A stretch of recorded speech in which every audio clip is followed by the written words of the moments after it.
Welcome to Creating Flow, the podcast where I, Joni Francisco, hope to empower women, helpers, and healers to unblock their energy and unlock their power. We're tackling that tough reality that many in the healing professions are feeling. They sacrifice their well-being in the pursuit of helping others. Not only do I think this is just plain wrong, it ends up draining their vitality and diminishing their ability to serve. I've experienced the struggle firsthand, and I emerged with the insights and strategies to break this cycle. That's why each week, we explore practical methods not only to replenish your energy, but also cultivate abundance in your life.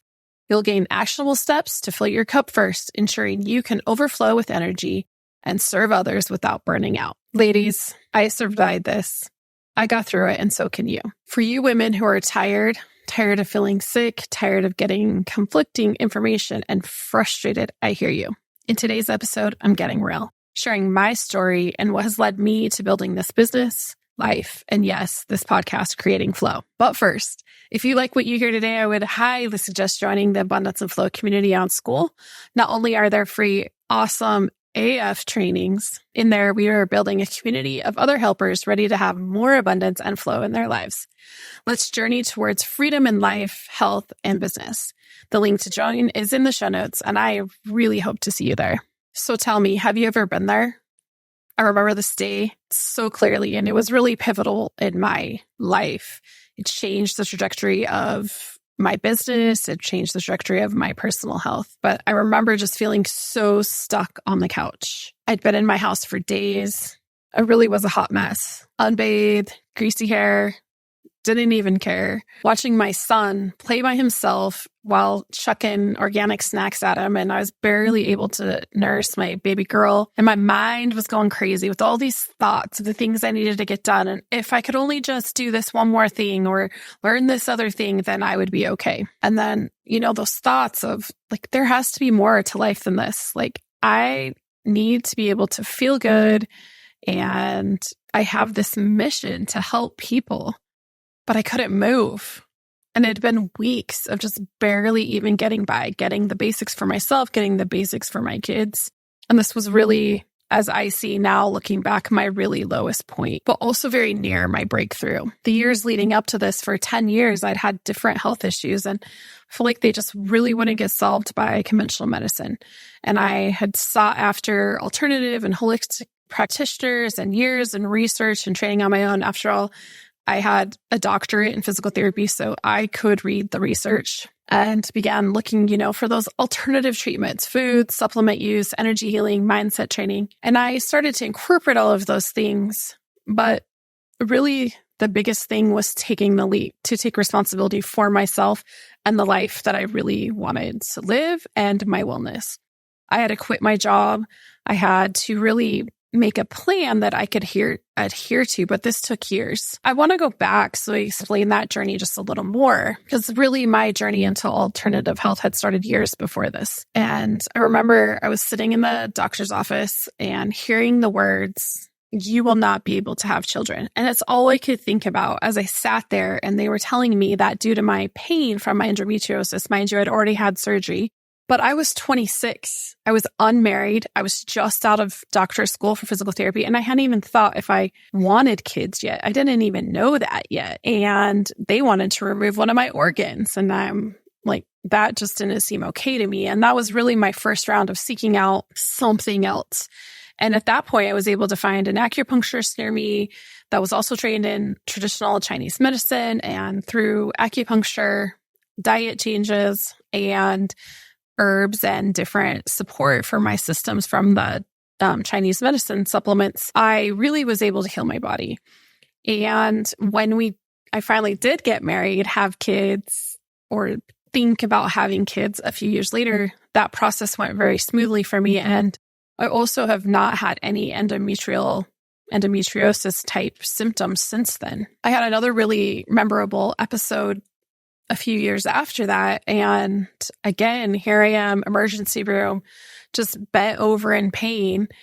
And the doctor telling me I had another bladder infection. Well, this is like the third or the fourth one in a couple of months. And the doctors are doing their best, most likely.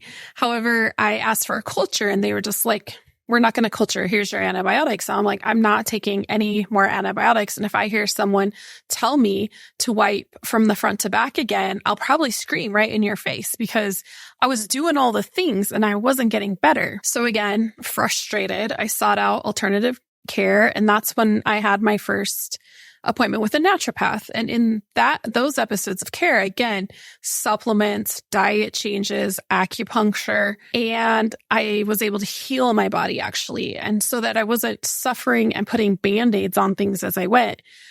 I didn't even have bladder infections. I had interstitial cystitis, a whole different thing that was happening in my body. And when I went to a provider that listened and assessed and actually had those holistic treatments, I was able to, again, get to the root cause and actually heal my body from the inside, right? Back to being on the couch. At that point now, like many of you other high achieving women, I'm sure thought I could do it all. I was very ambitious at the time. I, again, have alluded to the point that I had a doctorate in physical therapy, but in addition to being frustrated with my own health at that time with stage 4 adrenal fatigue and Hashimoto's, I was also noticing in my patients from the years leading up to this that they also were suffering from chronic pain and they weren't getting better and nobody could understand why. Yet they were showing up to my office with a bag of Doritos and a Mountain Dew for breakfast, right? And I think most of us at this point know those aren't the best options that we could be doing to heal our body. But this made me really think about how if we can nourish our body with the nutrients and the supplements and the food that actually feeds it and nourishes it, we can thrive and we can heal. Like our bodies are so amazing. So this led me to becoming a nutritional therapy practitioner. Side note, I really wanted to become a naturopath, but I'd already been in school for 10 years. And went through that pretty much my own. So you can imagine student loans, et cetera, et cetera. I lived in the middle of nowhere in North Idaho, which we love. But going back to be a naturopath meant relocation, more school loans, and you get the drift. But anyway, so I digress. But becoming a nutritional therapy practitioner changed my life again because I was able to learn how to nourish the body, how it would take the food and use it in the system that it needed to nourish. And I was able to then learn about how different symptoms can be put together in a package, so to speak, and we can look at the actual system within the body that is broken down and nourish that system. So it's almost like magic. And during that, we use reflex points and things to do some neurolingual testing, which says very specifically if certain supplements work for certain people for the certain conditions that they're having. And this worked for me too. So I was able, with some providers and some alternative medications, to really heal 90% of the way from my Hashimoto's. I still, when certain things would happen, I would have what I would call like a flare. And often that would land me in bed for days at a time. Like I had the flu. Eating gluten was one of those things that would happen to me, or being dehydrated for several days in a row, just not getting enough water could put me there. And as I go through the journey, again, I was saying, like this point, I was doing much better. And I had taken the leap, started my own business, transitioning from working out of the school district part-time to fully in my business as a physical therapist, nutritional therapist, and then as a energy healer soon to come. I was thrown into myofascial release. I personally went on an amazing trip to Sedona, and myofascial release clinic is there. The John Barnes method that I studied, one of their main clinics is there. And so we went there and it changed my life again. I have a lot of these life-changing moments, right? But that's how I now know that my purpose here, and part of my purpose here, I guess I should say, is really this experiential leadership, right? Like I go through it and then I can help other people come along and move through it with much more grace and ease than I ever did, and the tools that they need, right? But myofascial release opened up a part of me that I didn't even know existed.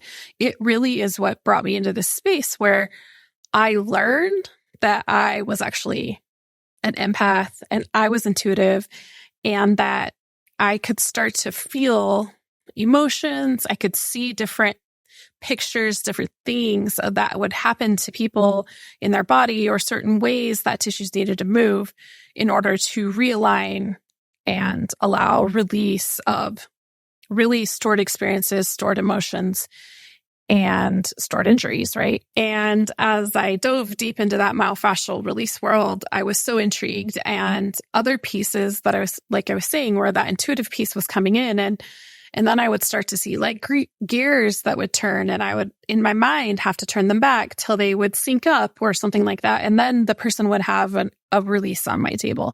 And there was pieces of me that would see color. And again, I thought there was maybe something wrong with me again. Like, oh, I have a pineal gland tumor or something that's causing me to hallucinate. And it was a little interesting side conversation I would have with myself. But a few months later, I was invited in to do some energy work, and I was looking at business coaching, and that person appeared to me. And she did both things. So we energetically did some business stuff, and then she also taught Reiki. And I was like, oh, what's Reiki? And as that was introduced to me, and I went through my attunements, I become a Reiki master. I was like, oh, that's what happened with the myofascial release, right? I was able to see into this universal energy, this collective energy, and I was able to harness it. I was able to help people transmute and alchemize what was happening in their body into a more favorable, or just releasing altogether things that they had not been able to release in the past due to all kinds of different reasons. And those will be episodes to come that you can enjoy, because I will be diving into all of that fascinating stuff that will pertain to you and help you heal, and also help the clients that you serve heal as well. As I went through that, my health started to improve as well.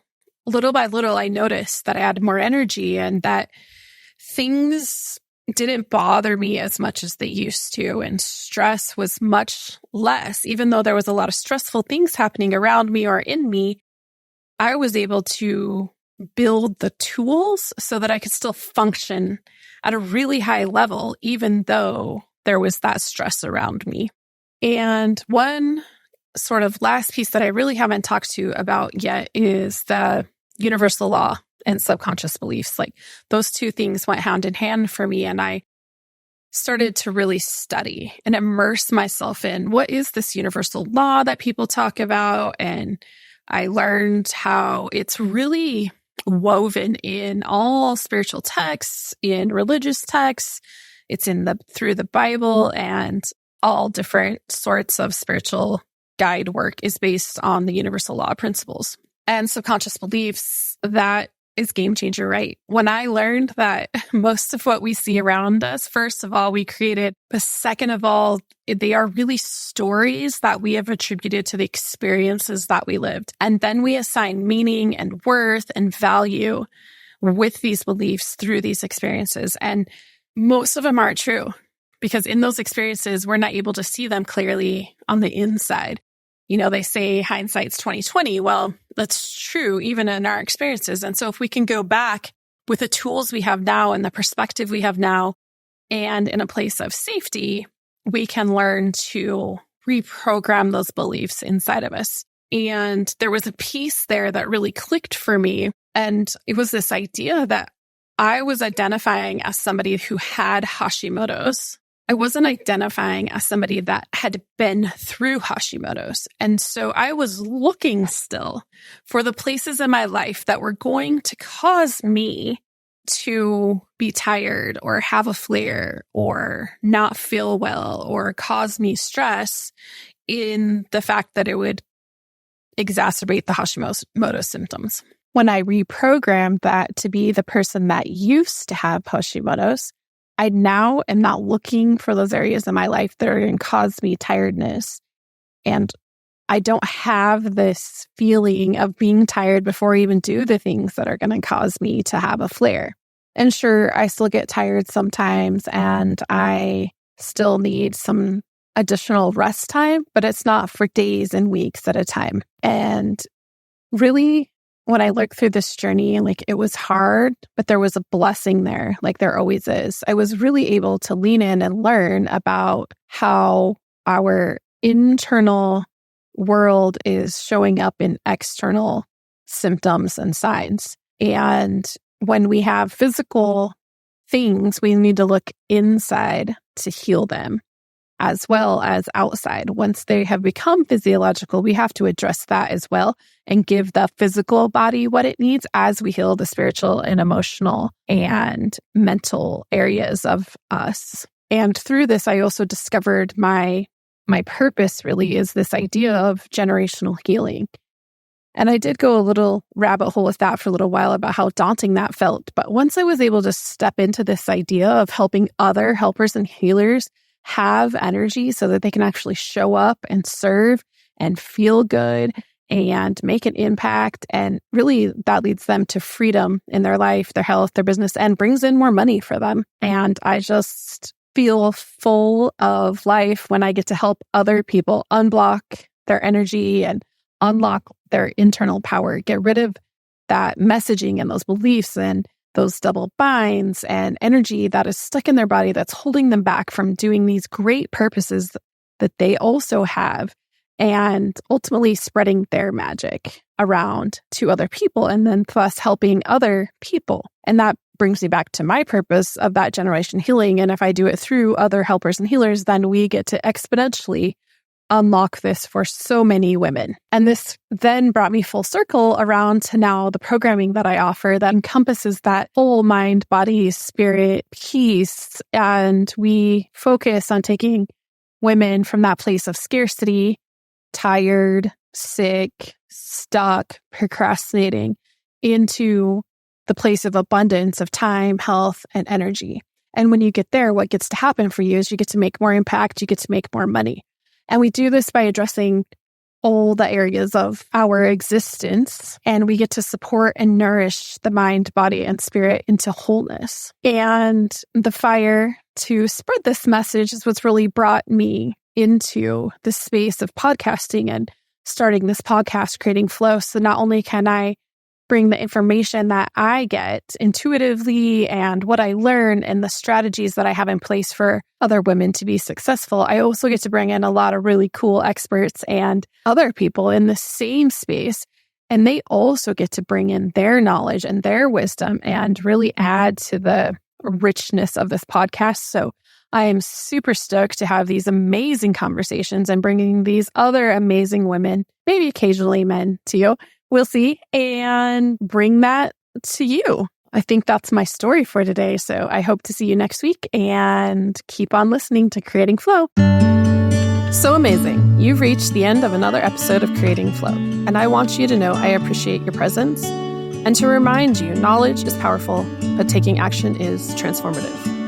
I invite you to take the next step to activate your full potential today by scheduling a complimentary 15-minute session with me. A no-obligation chat to identify the messages your body is sending you and how I can not only help you understand these messages, but teach you how to heal your body in order to have an abundance of health and energy in your life and business. Visit the link in the show notes to book a call, and I'll see you next week.